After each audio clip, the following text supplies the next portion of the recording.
il exerce les fonctions du président de la République. Donc, en tout de 28 ans à 72 ans, c'est effectivement 82, 63 ans aux fonctions. Pendant lesquels il a appris du feu pour le réseau, il a appris de l'administration coloniale. En 82, il a bâti un gouvernement pendant 40 années. On estime à 900, entre 900 et 1000 personnes qu'il aurait encadré son mandat de 42 ans. En 42 ans, tous ces hauts cadres du gouvernement, toute cette génération qu'il a vue, il a fabriqué, la plupart est allée en retraite. Selon les textes du Cameroun, selon la Constitution, selon le Code du travail, il est resté aux fonctions. En 42 ans de fonction, il faut rappeler que l'âge moyen, l'âge des chefs d'État, quand on fait la moyenne des âges, on a pu faire des comptes sur 37 chefs d'État africains. La moyenne d'âge se situe à 54 ans. Donc, en prenant à 49 ans le pouvoir, il était normal. C'était l'âge requis. Son prédécesseur a pris le pouvoir, M. Ahidjo, le feu président Ahidjo, à 36 ans. Il faut le dire.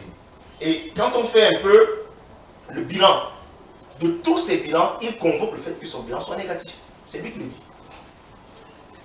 Tous les bilans, les 18 derniers discours du chef de l'État, il le dit, ça va très mal. Et le dernier discours, 2024 encore, il a avoué l'état des routes.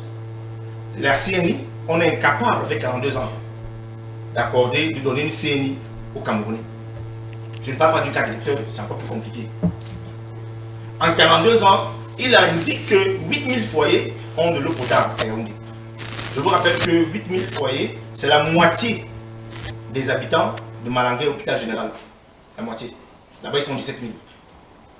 Donc, s'il faut attendre que les populations de Kolofata, de Garawa, de Marawa, de Bamenda, de Woum, de Mouyouka, ou je ne sais pas quoi, aient de l'eau, il faudra 80 ans de mandat. Alors, il indique par là que en 10 ans de fonction, en 20 ans de fonction, en 30 ans, en 40 ans de fonction, voilà le pays qui nous laisse, qui nous lègue. Voilà l'héritage qui nous lègue. Un héritage désolant, parce qu'il le dit effectivement. Il ne se retrouve pas dans un bilan élogieux, dans un bilan qui fasse honneur à son expérience et à son âge. Il le dit. En 42 ans. Et c'est vérifiable aujourd'hui. On n'a pas de route, on n'a pas d'électricité, on n'a pas d'eau.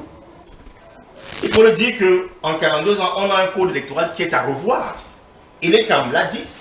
Quand on parle de légitimité, aujourd'hui, il a bien fait de convoquer la légalité. Sur le plan légal, le chef de l'État, effectivement, peut se représenter. Mais il faut indiquer qu'en 2008, il a modifié la Constitution à sa guise pour s'éterniser au pouvoir. La Constitution a été modifiée.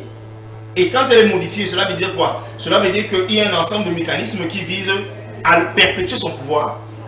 C'est ce que nous observons. Donc on a une démocratie qui est quelque peu confisquée. On a eu en 2018 des faux observateurs internationaux. Donc quand on parle de légitimité, on veut dire que la victoire de M. Biya en 2018, elle n'est pas légitime. Donc effectivement, nous disons qu'à 92 ans, il ne peut plus, il n'est plus en droit de se présenter, puisque l'âge des présidents, on n'élit pas un président à 92 ans. Ce n'est pas possible.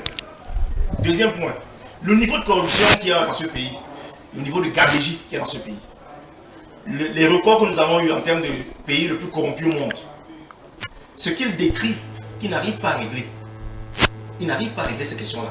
De corruption, il faut vous rappeler qu'on a 2 gouvernements en prison, Madame Fatima, 2 gouvernements en prison, partant des premiers ministres au directeur, au chef de service. C'est un aveu d'échec. Donc il est évident que s'il n'a pas pu contrôler et bâtir un système solide, efficace, un système imperméable au vol, au détournement de fonds, il n'a pas pu créer un système dans lequel on puisse avoir des routes. L'autoroute qui est là, c'est monsieur, son feu président, le feu président qui l'a laissé. D'accord. Et donc il est évident qu'à 92 ans, sur le plan humain, sur le plan éthique, on ne peut pas tolérer, il faut le dire aux Camerounais qui nous suivent, on ne peut pas tolérer qu'un patriarche de cet âge, qui serait en retraite, puisque la retraite se prend au Cameroun à 60 ans, qui serait en retraite, en train d'encadrer, en train de régler, comme Mandela le faisait avant son départ, puisse encore briguer un autre mandat, parce qu'il est évident que ce mandat, ce n'est pas un mandat de réalisation. Il est évident, je suis par là, que ce mandat n'est pas pour lui. Parce que si à 92 ans, après 42 ans, il reconnaît que ce dernier mandat était presque inutile, puisqu'il n'a rien réalisé. Il est évident qu'à 99 ans, à la fin de ce mandat, on aura un pays en épave. D'accord. Alors, pour un politicien de calibre indescriptible comme Paul Biya, aurait-il fallu, pour lui, lors de cette adresse à la nation, Serge Mpele Onana, à ses compatriotes, qu'il soit actif sur la question? Si oui, à quoi cela aurait-il servi? Eh bien, avant de répondre à votre question, je voudrais déjà remettre sur les rails mon frère de droite, M. Obama, qui a fait beaucoup de sorties de piste. Et je dois lui dire que je vais commencer par le code électoral, car il dit que le code électoral n'est pas taillé à la dimension de ce qu'il voudrait ou ce que l'opposition voudrait, ou alors n'obéit pas aux règles de transparence du jeu électoral. Je voudrais lui rappeler qu'en 1992, c'est avec le même code électoral que l'opposition s'est retrouvée majoritaire à l'Assemblée nationale. N'eût été le jeu d'alliance, il aurait maintenu cette majorité. Je vais également lui rappeler qu'à la présidentielle de 92, lorsque vous prenez le score du président Paul Biya à cette époque et celui de Ni John Frondi, et du troisième, Bello Bouba Maigari, qui venait en troisième position, si vous faites l'addition du score de M. Frondi et de M. Bello Bouba, vous voyez bien que le suffrage avait basculé en faveur de l'opposition. C'était avec le même code électoral. Votre président national, M. Cabral Libi, est député aujourd'hui avec le même code électoral.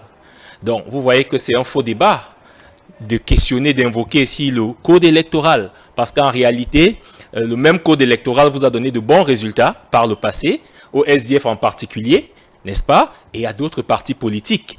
Et s'il y a une plus grande représentativité de l'opposition camerounaise, Madame Fatima, dans les communes, à l'Assemblée nationale et autres, c'est bien avec le même code électoral. Donc là, c'est une fuite en avant qui ne va pas beaucoup vous aider, parce que à quelques mois, j'allais dire à quelques semaines de l'élection présidentielle, je suis déçu qu'on entende encore ce genre de débat au niveau de nos amis de l'opposition. Ça frôle là l'impréparation, j'allais même dire l'improvisation.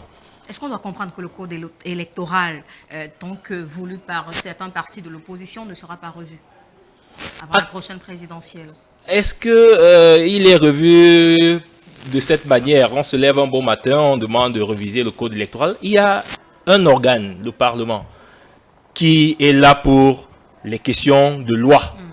Et si vous voulez faire des réformes, si vous voulez engager les réformes qui vous semblent justes pour faire avancer le pays, il faut donc chercher à être représenté à l'Assemblée nationale. Or, vous avez bien vu que il y a certains partis politiques, n'est-ce pas, qui ont choisi de ne pas y aller. Mais aujourd'hui, ils brandissent partout que le code électoral n'est pas à tailler à la mesure de la transparence qu'ils espèrent. Mais ils ont refusé, n'est-ce pas, d'aller au scrutin qui aurait pu leur permettre d'avoir des représentants à l'Assemblée nationale pour faire passer les lois qu'ils veulent. Vous voyez la contradiction, une fois de plus, dans laquelle on se retrouve. Autre chose, Madame Fatima. J'aurais bien aimé avoir M. Bandakani ce soir. Malheureusement, il n'est pas là parce que vous vous souvenez que le G20 a joué un rôle important dans la victoire écrasante de M. Paul Biya à l'élection de 2018. Si vous voyez les raisons que le G20 avait avancées en 2018 pour porter leur choix sur le président Paul Biya, vous allez voir que 7 ans après, les mêmes raisons sont encore valables aujourd'hui. Je vais citer 3 raisons principales rapidement. La première raison, c'est qu'ils avaient estimé que le président Paul Biya est à la tête du parti qui est représenté dans les 360 communes du Cameroun. Donc, il y a un quadrillage territorial confortable. Ça, c'était la première raison en faveur du choix du président Paul Biya. Ensuite, la deuxième raison, c'était qu'ils estimaient que, justement, l'opposition était dispersée, n'était pas responsable et mature pour faire l'affaire. Parce que vous vous souvenez qu'à cette époque-là, une fois de plus, comme on est en train de voir en ce moment, c'est-à-dire qu'au lieu qu'on ait une candidature qui, au fur et à mesure qu'on se rapproche du scrutin, n'est-ce pas, rassemble agrège les différentes composantes de l'opposition, on est plutôt dans l'émiettement. Vous savez que M. Baïbek a été désigné par un aile, n'est-ce pas, de l'UPC pour être candidat à l'élection présidentielle. Donc, vous voyez qu'on est dans le même schéma que celui de 2018. Autre chose, c'est qu'en 2018, le G20, composé de plusieurs acteurs, en plus de M. Bandakani avec Jean de Dieu Momo, il y avait beaucoup d'autres acteurs qui avaient milité en faveur de notre candidat. L'autre raison, c'était que il n'y a que le président Paul Biya pour défendre les idéaux de paix et pour préserver la stabilité de notre pays, consolider son unité et faire respecter le Cameroun au niveau du Conseil des Nations. Ces idéaux de paix, j'en parlais en propos liminaire, d'unité, de progrès économique, de rayonnement international du Cameroun et justement de cohésion sociale, le président Paul Biya continue à être le meilleur à les incarner aujourd'hui. Le meilleur à les incarner aujourd'hui. Oui. En octobre 2025, en tant que jeune, soutiendrait pour sa candidature? Naturellement, c'est clair comme c'est aussi simple que ça. Parce que, pas seulement en tant que militant, Madame Ewane, du Rassemblement démocratique du peuple camerounais, mais en tant que citoyen convaincu qu'il représente encore aujourd'hui, plus qu'hier, le meilleur risque pour le Cameroun. Et je suis sûr que les Camerounais ne sont pas dupes. Ils ne vont pas faire un saut dans le vide. Parce que ce qu'on voit en face, c'est le vide.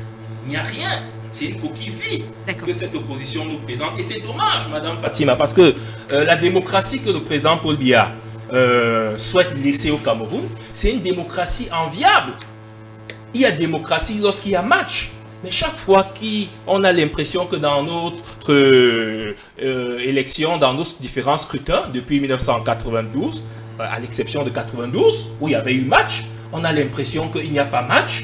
Eh bien, on a l'impression que l'immense travail, le gigantesque travail démocratique qu'a entrepris l'architecte de la démocratie de notre pays semble ne pas avoir porté beaucoup de fruits parce qu'en face, on a visiblement des gens immatures qui se concentrent sur l'âge, alors que vous l'avez bien dit tout à l'heure. Rien n'interdit dans notre constitution, n'est-ce pas, que quelqu'un qui a 92 ans soit président de la République. D'ailleurs, il a encouragé M. Obama tout à l'heure pour sortir, il a encouragé M. Donald Trump, n'est-ce pas, en estimant que c'est une démocratie vitale, mais il oublie que Donald Trump a 81 ans cette année et que son challenger avait 15 ans de moins que lui. Et qu'au sein du parti républicain américain, il y a plein de jeunes qui pouvaient faire l'affaire. Il a fait comme un mandat, et qu'il est à son deuxième mandat. Parce qu'il a eu un premier mandat, on aurait pu dire que bon, tu es déjà en 2016, c'est 2016-2020, voilà, 2017-2021, si vous voulez, sur le plan de l'investiture. Mais il est revenu, malgré toute la jeunesse que le parti républicain, il s'est représenté, malgré son âge. Il a répondu, justement, de manière vaillante et efficace au dernier scrutin présidentiel américain. Alors, l'écrasante partie de l'opposition estime que cette énigme autour d'une éventuelle candidature de M. Biya, suite à l'orée d'une année cruciale, n'est que constitutive de ce qu'il se représentera. Alors, Armand Rodolphe Ndiaye, que peuvent être les raisons des inquiétudes? Nous avons le clergé, nous avons l'opposition elle-même, nous avons les influenceurs, les artistes. Pourquoi ils sont inquiets? Pourquoi la potentielle candidature de M. Biya divise? Bon, d'entrée de jeu, je crois que les autres panélistes ont dit ce qui est sûr c'est que pour être candidat à une élection présidentielle au Cameroun, il faut avoir au moins un élu. Et le Rassemblement démocratique du peuple camerounais majorité obèse, évidemment au niveau de l'Assemblée nationale du Sénat, et même au niveau des communautés territoriales décentralisées, ce qu'on appelle trivialement les communes. Maintenant, il y a les tests du RDPC qui disent que le président national est le candidat naturel à une élection présidentielle, même si le Congrès au Rassemblement démocratique de Mathusalem, là, c'est une organisation au niveau interne. Maintenant, Obama l'a souligné tout à l'heure, il y a surtout que le président, elle a, comme président de la République, depuis près de 42 ans. Voilà. Parce que nous sommes en 2025, Et le 6 novembre 2025, cela fera 42 ans qu'il est président de la République. Il était successeur constitutionnel 43 ans. Du président Idjo en 1982, étant Premier ministre, dont il a hérité, notamment d'un poste de président de la République. Pourquoi cela dérange? Parce que nous sommes dans une démocratie. Il faut rappeler au Camerounais que la démocratie n'est pas une invention du président de la République, que bien avant lui, le Cameroun était un pays démocratique.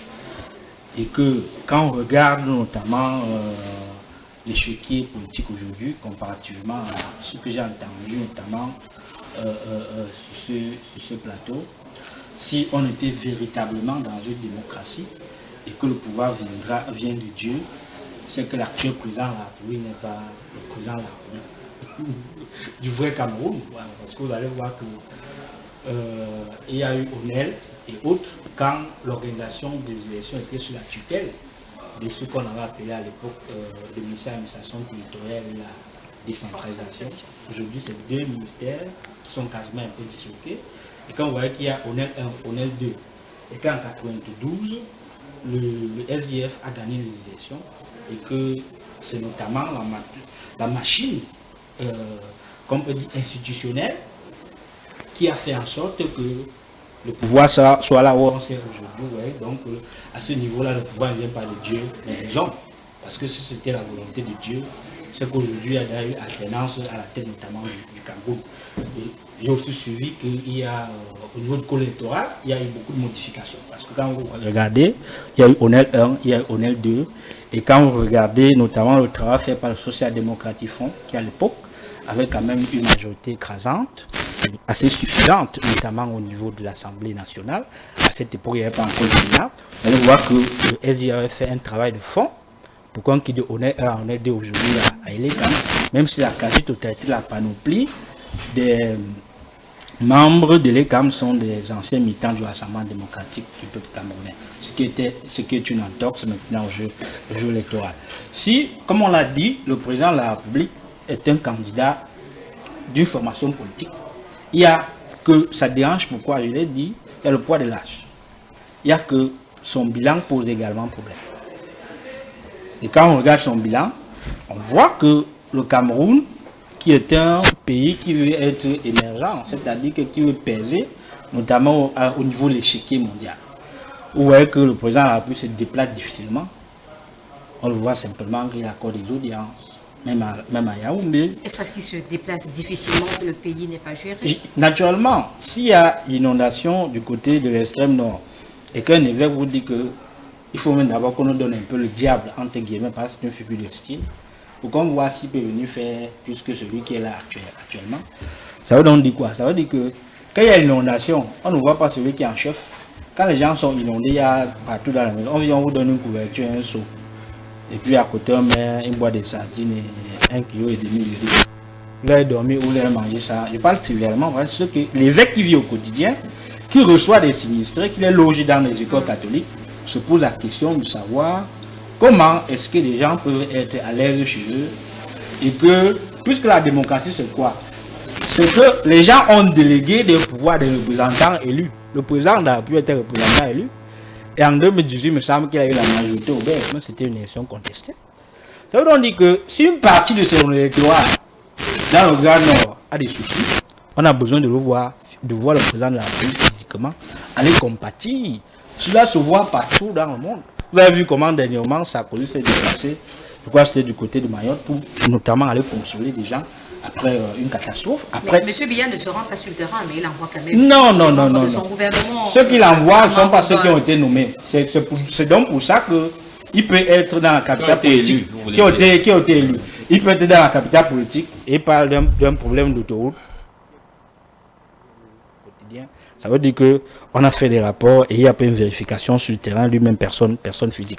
Donc, comme je l'ai dit, il y a le poids de l'âge, il y a la réalité du terrain, il y a le bilan qui fait en sorte que, quand j'entrais ici, je disais un test de mon enseignant de journalisme, Xavier Messé.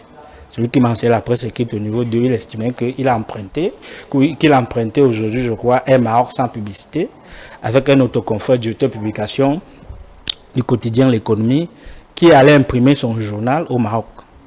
Et quand il arrive dans un Maroc, il se rend compte que il y a 220 places et que les 200 places sont occupées par des Camerounais qui vont au Canada. Et qu'il y a escale.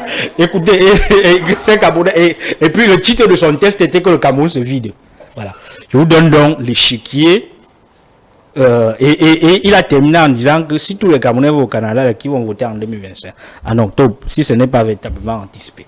Donc, je vous donne donc... On vote à la diaspora, non? Il y a un vote à la diaspora. Il faut encore faudrait-il que cela arrive au Canada, qu'ils aient le temps d'aller s'inscrire. Il faut que leur nom sorte, sinon pas des doublons, même au niveau du... Ils seront les premiers. Il y en a qui sont déjà installés. Bon, pour le moment, vous pouvez respecter mon temps de parole, étant donné qu'il y a une modératrice, qui pose les questions, Oui. et qu'au moment venu, comme ce n'est pas un monologue, s'il y a un problème de challenge, on peut challenger entre nous, mais pour ne pas que je perde le fil de mon argumentaire, Allez-y. parce que j'ai respecté le temps de parole tout à l'heure, ce que je disais trivialement, ce qui cause problème, notamment au niveau de la candidature présidente de la République, il y a le poids de l'âge.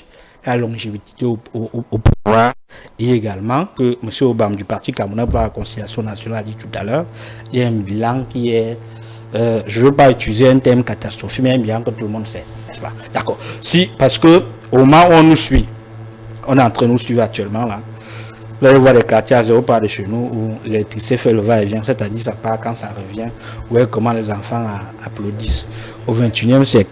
Donc, il y a des problèmes d'eau, il y a notamment un problème au niveau de l'école, parce que depuis que le français est parti, quand vous voyez le système éducatif aujourd'hui, qui ne forme que des chômeurs qui aident les parents à manger à la maison, et qui forment pas des gens où la formation doit être adéquatement, proportionnellement à l'emploi disponible.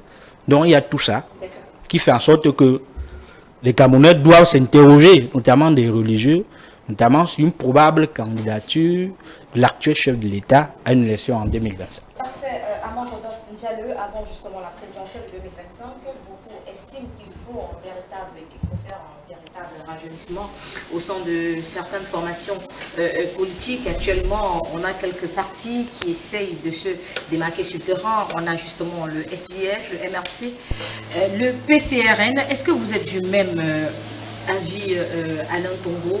Il faut également préciser que celui-là qui est à la tête de votre parti, c'est un jeune, l'honorable Joshua aussi. Oui, l'honorable Joshua aussi, 55 ans. On veut parler de la politique à 55 ans, c'est encore la tendre enfance. Il y a l'honorable Cabral Libi, ses troupes. Donc on en appelle au rajeunissement et même à l'intérieur du RDPC. Mais je vous ai dit que le RDPC est un peu frappé par une sclérose qui veut en sorte que le RDPC, c'est d'abord quoi? Le RDPC, c'est une logique de redistribution du patrimoine national. Ça veut dire qu'à l'intérieur du RDPC, s'agrègent essentiellement des gens qui sont dans la logique de déprédation. Et comme ils sont dans la logique de déprédation, ils se protègent. Ils se protègent entre eux. Donc, dans cette protection-là, ils font en sorte qu'il y a très peu de renouvellement à l'intérieur de leur appareil. Quand vous prenez, par exemple, c'est incroyable, regardez toutes les grandes institutions de la République. Prenez l'Assemblée nationale. Puisqu'on ne change pas d'équipe qui gagne. S'ils sont maintenus, c'est parce qu'ils travaillent bien. Vous prenez l'âge du président du Conseil constitutionnel, qui est en vérité une institution supposée être neutre. Mais le président du Conseil constitutionnel, quand même, a été président de la Chambre administrative et de la Cour suprême. Et il a pris sa retraite. Et c'est de sa retraite du président de la Chambre administrative de la Cour suprême qu'on a amené le sortie pour faire de lui président du Conseil constitutionnel. On a le président de l'ECAM, qui est Éric Essousset, qui était directeur des affaires politiques et référendaire au ministère de l'administration territoriale. Et au vu des multiples échecs du système électoral de l'époque, on a décidé de substituer au MINAT Onel, et ensuite Onel et l'ECAM. Mais dès que l'ECAM est arrivé, ce monsieur qui est frappé déjà d'un bilan aussi nauséabond, on va le chercher dans sa retraite pour le ramener comme président directeur général des élections. Ça veut dire qu'il y a une volonté parce qu'ils auraient même pu renouveler Mais le renouvellement du personnel ne fait pas partie de leur ADN parce que, comme je l'ai dit plus tôt, c'est une association je voulais utiliser un terme très dur, mais c'est une association de malfaiteurs à la tête du Cameroun. Est-ce qu'on n'avait pas l'impression qu'ils font quand même les efforts? On va avouer, il y a beaucoup de choses à faire, mais ils sont quand même sur le terrain. Ils travaillent quand même, Alain Tongo. Il travaille quand même, sauf que quand le président de la République arrive, il dit que son successeur, son prédécesseur lui a laissé un parti en paix, un pays en paix. Et ça a fait en sorte que pendant très longtemps, le président de la République a fait toutes ces élections avec le leitmotiv de la paix, la paix, la paix, la paix. Quand on lui demandait quel était le bilan du RDPC, le RDPC brandissait un seul bilan, c'était la paix. La preuve, notre camarade et ami qui est sur le plateau, il a parlé de la paix. Or, aujourd'hui, le Cameroun est englué dans une paix civile depuis presque 8 ans dans ces régions anglophones. Au-delà de une guerre endogène. Maintenant, il y a une guerre exogène dans les régions du septentrion. Donc, le bilan du président de la République, au-delà de tout, c'est que il a dit qu'il est là parce qu'il a l'impression et il veut qu'on retienne de lui comme la personne qui a apporté la démocratie et la paix au Cameroun. Maintenant, aujourd'hui, 42 ans après, nous nous rendons compte qu'il est en train de laisser un pays en guerre. Et alors, quand je suis surpris, quand vous, madame la journaliste, vous me dites qu'ils sont en train de... Voilà aujourd'hui le panier de la ménagère, il faut qu'on en parle. Avec une inflation incroyable sur le marché. Il faut également avouer que nous sommes rendus à une période où le ministère camerounais du commerce a rendu 50 kilos de riz à 15 000 francs CFA. Oui, ça c'est... Oui, ça c'est... On peut quand même saluer cela. Oui, ça c'est un riz essentiellement électoral. À partir du moment où il est lesté d'un autre... Parce que vous ne pouvez pas aller acheter le riz et au marché, on exige une pièce d'identité de vous. Je sais pas ce qu'il veut faire de ces pièces d'identité. S'il fallait résumer le mandat de M. Biya, 42, son pouvoir, en 2 mots. Paul Biya est en train de nous laisser dans un pays en guerre, parce que le nord-ouest et le sud-ouest, c'est pas la paix aujourd'hui, malgré le grand dialogue qu'il a convoqué. Les anglophones et nous aussi du SDF, nous pensons que le pays nous doit épouser une nouvelle forme de l'État, c'est-à-dire nous on est pour la forme fédérale. Le RDPC qui est à la majorité a choisi la décentralisation.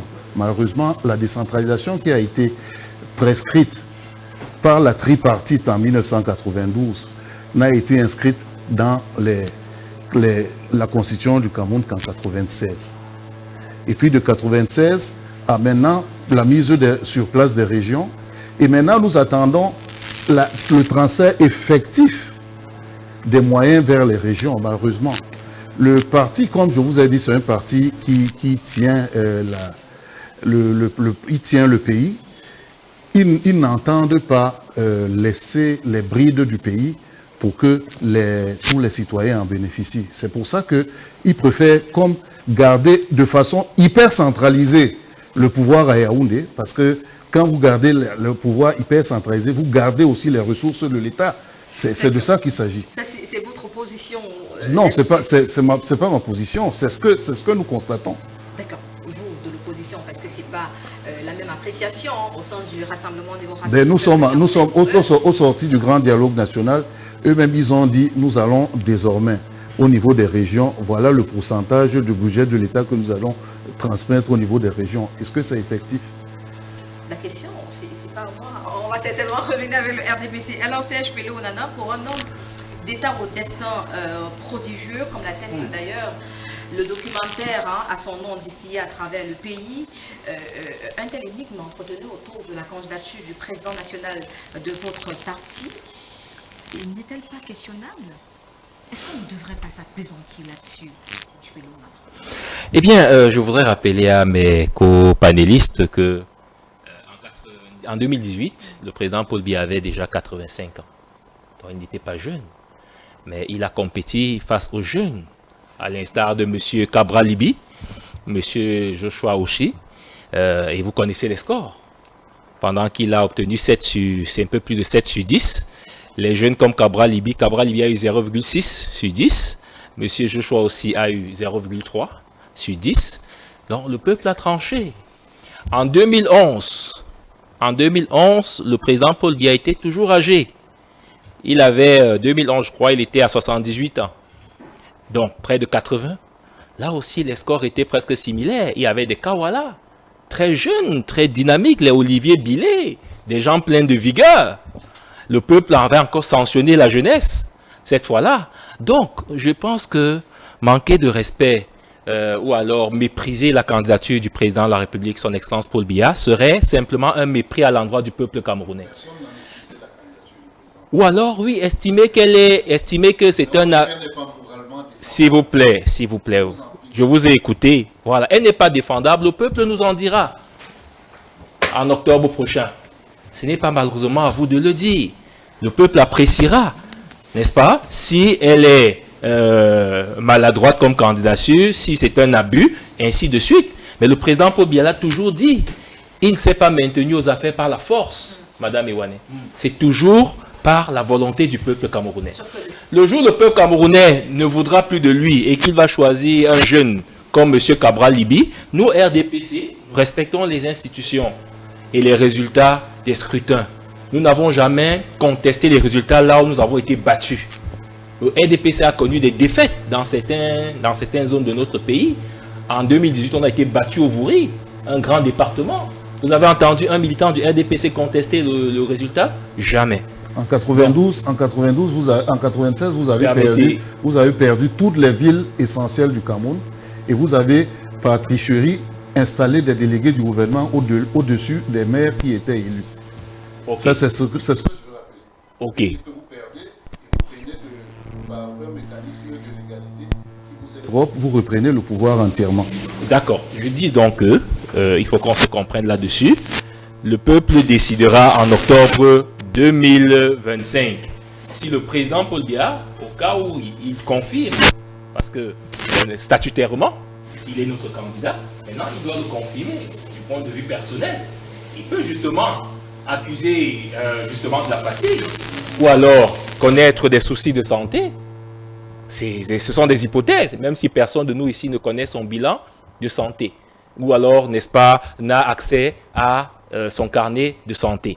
Et si c'est le cas, le connaissant est honnête envers le peuple camerounais, parce qu'il a toujours été. Et moi, je pense que, Madame Fatima, M. Paul Biya doit être un patrimoine dont les Camerounais doivent être jaloux. Jaloux, moi je suis surpris, Madame Fatima. Oui, mais s'ils sont mécontents, ce n'est pas tous les Camerounais qui sont mécontents. Et les mécontentements, nous ne les méprisons pas au RDPC. La preuve, c'est que tout le monde l'a dit ici, que lors de son dernier discours, le président reconnaît qu'il y a des choses qui ne marchent pas. Il ne dit pas que c'est l'Eldorado. D'ailleurs, l'Eldorado n'existe pas ici sur Terre. Montrez-moi un pays où il y a l'Eldorado. La preuve, c'est que M. Donald Trump, qui est en train de prêter serment, ou il a déjà prêté serment aux États-Unis, alors nous parlons, il y a eu des marches de contestation contre certaines convictions ou alors certaines idées de Donald Trump dans le même pays. Il y a des gens qui ont marché pour dire que il est président, c'est vrai, mais nous n'allons pas accepter telle ou telle chose. Donc ça veut dire que même là-bas, ce n'est pas l'Eldorado. L'Eldorado n'existe nulle part. Et je suis souvent très surpris, Madame Fatima, et très déçu par nos opposants, qui pensent que c'est en noircissant le Cameroun à 100% qu'ils vont convaincre les Camerounais. Je suis surpris parce que si demain, M. Obama et ses amis sont aux affaires, il y a des acquis sur lesquels ils n'auront plus besoin de fournir des efforts. Par exemple, l'armée camerounaise, qui est une armée professionnelle, c'est reconnu en Afrique, n'est-ce pas, loyale.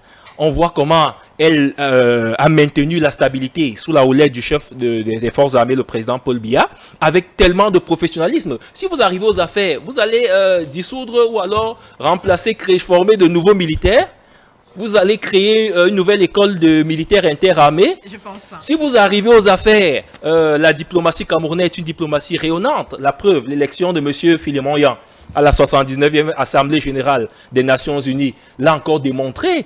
Alors, cette aura, ce rayonnement international qu'a bâti le président Paul Biya, vous allez venir aussi le détruire? Non, vous allez venir travailler là où ça ne marche pas.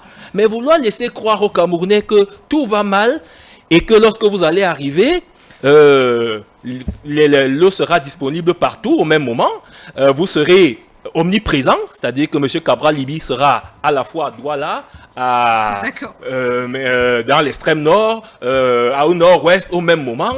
Les problèmes climatiques qui constituent une sérieuse menace aujourd'hui à la capacité hydroélectrique, il faut le dire, Madame Fatima, parce que l'assèchement des barrages entraîne leur faible capacité, et donc cette faible capacité ne répond plus aux besoins de plus en plus croissants d'une demande. C'est pourquoi le président Paul Biya surfe aujourd'hui davantage sur les énergies renouvelables. Parfait. Il vous a parlé des 300 centrales et solaires qui ont été installées en 2024. Il y a l'éolien. Le Cameroun dispose d'un potentiel éolien. Patrick Obama, quelles sont les principales raisons qui empêchent l'opposition camerounaise de présenter un candidat unique pour la présidentielle de 2025? Alors, je voudrais d'abord corriger quelques manquements. Parce que premièrement, le code électoral n'est pas consensuel au Cameroun. Seul le RDPC l'a adopté à l'Assemblée nationale pour correction. Je me souviens qu'à cette date-là, le SDF s'y est opposé, il y a eu même des remous dans la salle. Donc, il n'est pas consensuel. Il n'a pas été visé par les partis d'opposition. Seul le RDPC l'a adopté. Je vous prie de vous renseigner auprès de vos aînés politiques. Ils vous le diront. Alors, quand il n'est pas consensuel, il est adopté par un parti unique, par un seul parti, le parti d'État. Qu'est-ce que vous voulez? On en appelle à la réforme du code électoral. Et c'est légitime, c'est normal. Deuxième point, il ne faut pas qu'on soit que la politique nous dévisage.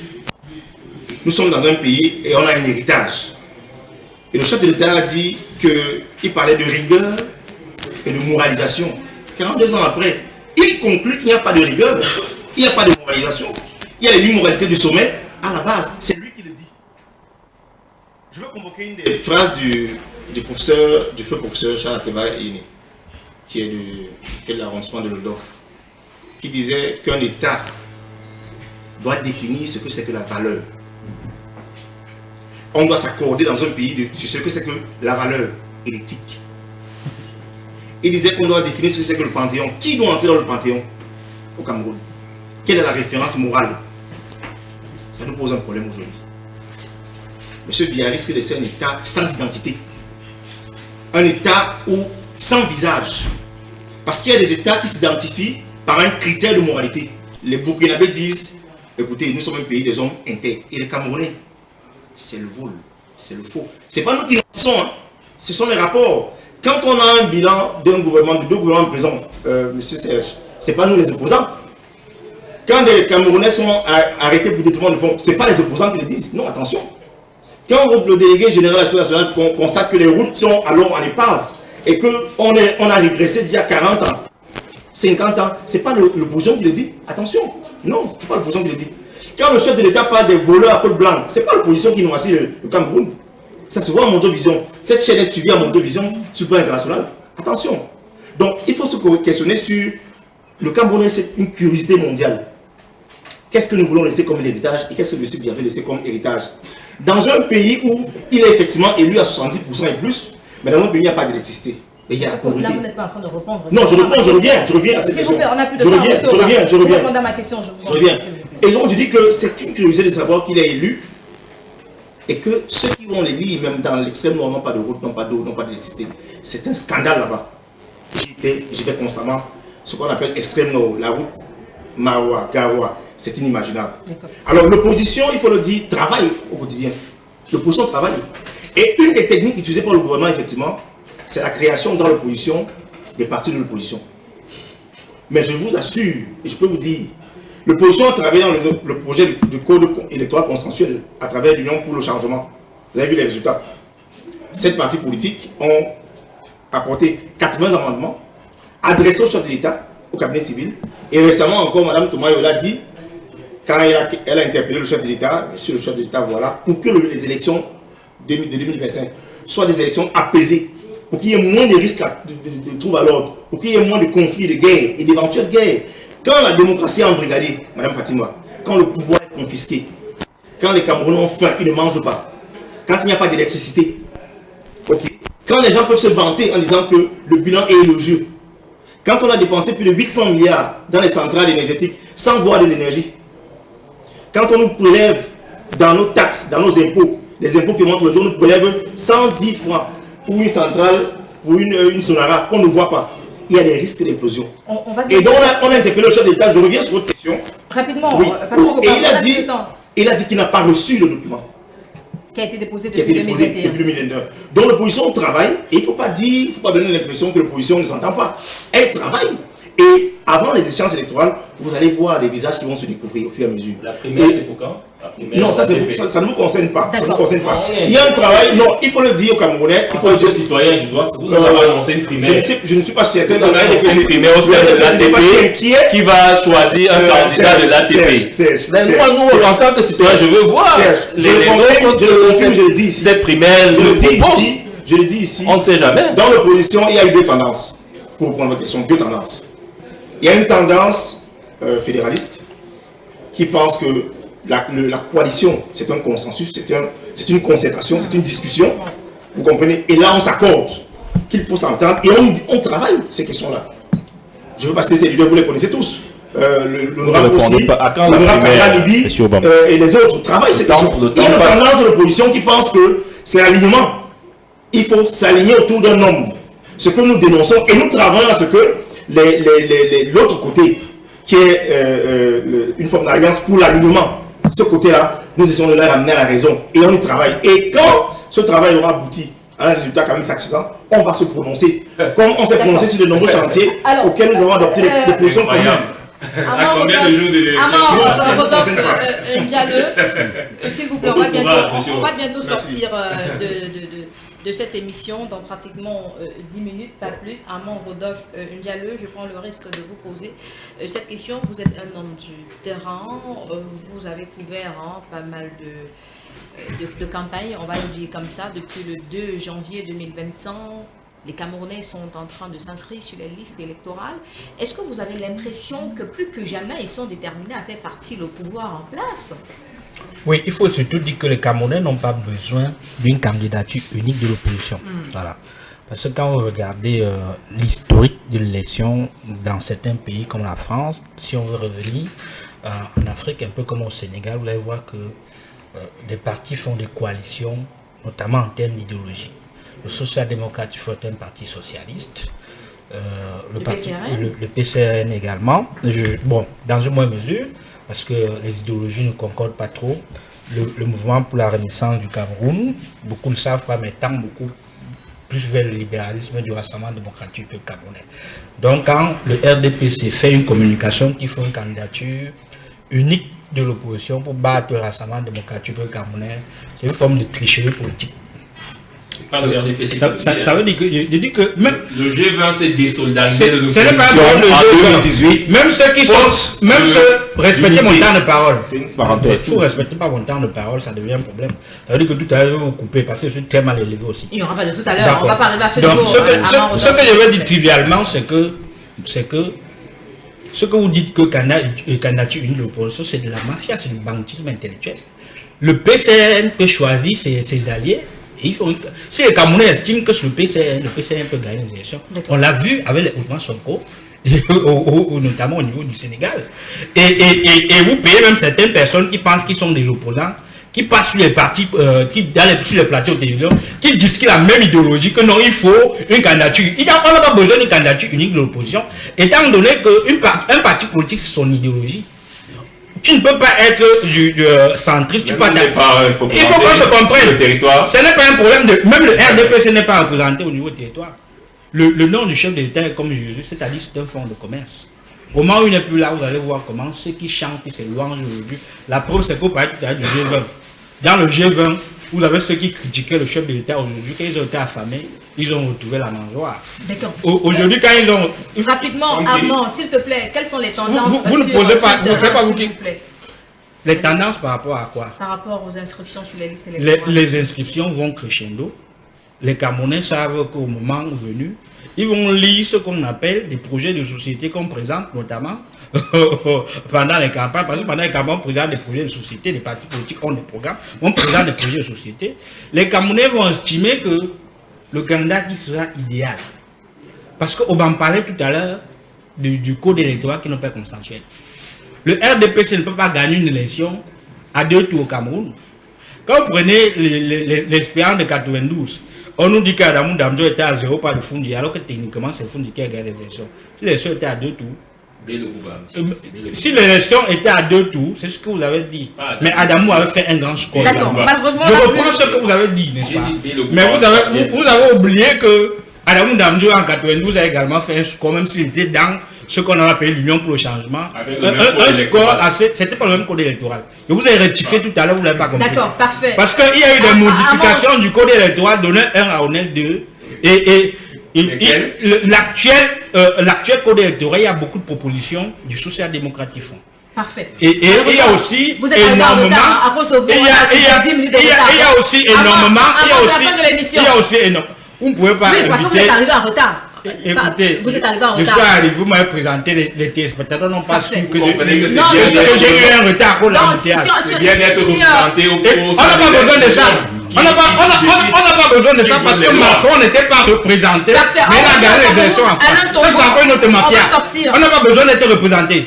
On se comprend? Macron n'était pas représenté, mais il a gagné les élections. Ça, c'est encore une autre mafia. Merci beaucoup. C'est-à-dire que si vous proposez à la population un projet qu'on adopte, vous n'avez besoin d'être représenté nulle part. Il faut seulement que la population vous adopte ce que vous apportez innovateur. Et vous passez à une élection présidentielle. C'est bon. D'accord. C'est mon plateau, moi. Mais sur votre plateau, est-ce que vous respectez autant de paroles? Oui. Vous pouvez pas, les gens peuvent pas parler 30 minutes, mais vous êtes quand même 3 contre 1. Il faut arrêter ça.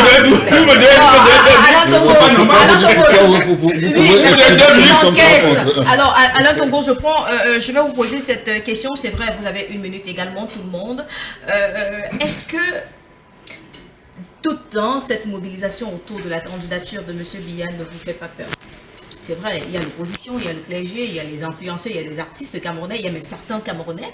Mais de l'autre côté, le RDPC se prépare également pour 2025. Est-ce que vous n'avez pas peur, vous, de l'opposition? Non, moi, je n'ai pas peur parce que je crois plutôt que cette mobilisation-là, elle est unique. Le clergé ne s'était jamais prononcé depuis que je fais de la politique. Je l'ai fait depuis presque 30 ans. Est-ce un signe pour 2025? Le clergé ne s'était jamais prononcé.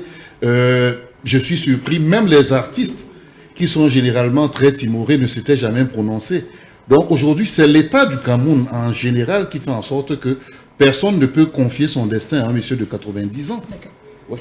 Alors, vous n'avez pas peur du RDPC? Nous n'avons pas peur du RDPC, nous avons l'habitude nous avons l'habitude de cette confrontation et je crois que l'heure est arrivée pour que ce pouvoir-là soit complètement dégagé. On va finir avec le RDPC, mais avant, on va prendre le PCRN. Patrick Obama, vous allez respecter pourquoi on finit avec le RDPC? Alain Tongo, 1 minute, pas plus, sinon vous serez coupé. Est-ce qu'ici, vous n'avez pas l'impression que le RDPC est en train de multiplier ses armes pour vous atteindre en 2025? Pas vous, le PCRN, mais toute l'opposition réunie. On a la confirmation, et je peux le dire sur ce plateau, que le RDPC et les CAM et tous ses partenaires travaillent pour que les élections ne soient pas consensuelles. Je vous prends un seul déterminant.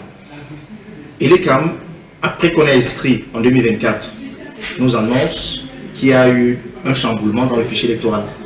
On estimait, d'après nos calculs, à 9,5 millions d'inscrits en 2025. Oui. Et nous annonce qu'il y a un chamboulement de 120 000 personnes. Comment une instance, une institution comme celle-là, payée par nos impôts, en charge de réguler les élections, d'inscrire, peut nous annoncer que les empreintes et les noms ont été confondus dans le système sur la base de données et qu'il y a eu des pertes? Aujourd'hui, nous sommes convaincus, et je l'ai annoncé sur un plateau, une chaîne sœur. J'ai annoncé cela en disant qu'ils vont nous ramener à 7,8 millions. Parce que depuis, c'est le chiffre de 2016 que nous avons aujourd'hui là. Je peux vous citer les calculs, les chiffres. Depuis 2004, 2010, 2016, on est revenu. En fait, il est quand même tourne. On fait élire le président avec 3 millions d'habitants. Ce que nous disons Camerounais, c'est qu'ils aillent s'inscrire. C'est qu'ils aillent s'inscrire, qu'ils soient sereins, qu'ils obtiennent leur récépissé, qu'ils attendent la convocation du corps électoral et qu'ils observent les projets de société des candidats et que ça va se jouer sur les urnes. Et que chaque Camerounais, n'est-ce pas, se constitue en un organe de relais auprès des autres compatriotes. D'accord. Rodolphe Ndialeux, ils sont décidés que jamais les gens de l'opposition, on a le MRC qui ne compte pas lâcher le RDPC d'une seule seconde. À sa suite, oui, là je vais citer, je cite le MRC parce qu'ils sont les premiers à parler de la fraude électorale organisée par le RDPC depuis 1982 jusqu'en 2025. Oui, vous avez un du social-démocratique France, c'est le parti historique de l'opposition. Donc, ils peuvent avoir, notamment dans l'échiquier, notamment l'historique, de ce qu'on peut appeler la fraude au Cameroun. On parlait tout à l'heure notamment de la modification de ce qu'on peut appeler le code électoral. Il y a eu des propositions de social-démocratique dans le nouveau code électoral. Il y a des ajouts du social-démocratique, mais il y a aussi deux ajouts de certains universitaires. Et je crois que je lisais, c'était notre universitaire, notamment au niveau de la toile, où c'était un membre de l'ECAM, je crois un ancien recteur d'université. Il disait que la quasi-totalité a panoplie, notamment il était recteur de l'université Yaoundé 2. Moi j'aime pas beaucoup citer contemporain, mais il est aujourd'hui à l'ECAM. On dit que le code électoral aujourd'hui c'est quasiment un peu sa fabrication. Vous voyez donc un ancien militant du Rassemblement démocratique du peuple camerounais où l'opposition fait des propositions pour un code consensuel. Aujourd'hui, même si en 2025, on parle d'élection, si l'opposition n'est pas vigilante, vous allez voir que c'est seulement le fichier de l'ECAM qui fait foi. C'est-à-dire que même si vous avez des observateurs dans les bureaux de vote, le bulletin avec lequel les observateurs vont rentrer, arriver peut-être au Conseil constitutionnel, ce bulletin sera contesté. Parce que quand vous voyez ce que l'ECAM a présenté, sera différent de ce que les observateurs sont rentrés. Et ça, c'est un problème. Donc, c'est une forme, à ce niveau-là, une forme de mafia qui fait en sorte que le code manque. Quand le code n'est pas consensuel, ça montre que les règles du jeu ne sont pas équitables. Il a encore temps de modifier. Alors, je crois que c'est dans cette mesure qu'on peut saluer le rôle de la présidente nationale de l'UDC, voilà, qui a pris le risque de le parce que ne pensez pas que le RDPC gagne, notamment parce que le RDPC gagne parce qu'il est Cameroun. Je vous invite à cet exercice-là, Serge Pello, Nana, regardez votre caméra. Pourquoi est-ce que les Camerounais, après 42 ans, doivent encore voter le RDPC en 2025? En une minute, pas plus, s'il vous plaît. En une minute, parce qu'il a de l'expérience, parce qu'il a su maintenir contre vents et marées la stabilité au Cameroun, la paix. Et je pense que la paix, un peu, Madame Fatima, chère compatriote, comme la santé sur un être humain. Si vous n'avez pas la santé, vous ne pouvez rien faire. Sans la paix, aucun développement possible. Je vois que tu es dans ta Sans la paix, n'est-ce pas, on ne peut rien entreprendre. Et le président là, a pu consolider cette paix-là et cette stabilité pour que notre économie décolle. Et nous sommes en train de la faire décoller. Et nous appelons les Camerounais au patriotisme. Avec le riz pakistanais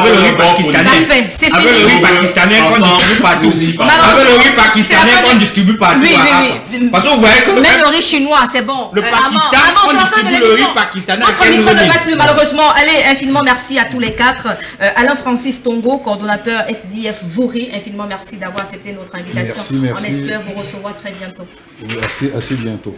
Allez, on a également eu sur ce plateau Patrick Obam, coordonnateur de la délégation électorale permanente du PCRN, conseiller municipal Douala 5e. Merci d'avoir été là ce soir. Armand Rodolphe Ndiaye, vous êtes journaliste Africamer. Merci beaucoup. Je vous en prie, parce que quand on parle de riz pakistanais, c'est la fin de l'émission, c'est plus le débat. Le Pakistan, merci beaucoup, Serge Pelé, Onana, d'avoir représenté le RDPC sur ce plateau.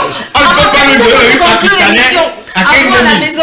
Au 21e siècle, dans un pays où le riz pousse. À vous à la maison, infiniment merci de nous avoir suivis. C'est toujours un plaisir de vous savoir nombreux devant vos petits écrans lorsqu'il est 20h30 sur LTM Télévision, la télévision du monde tout au clair.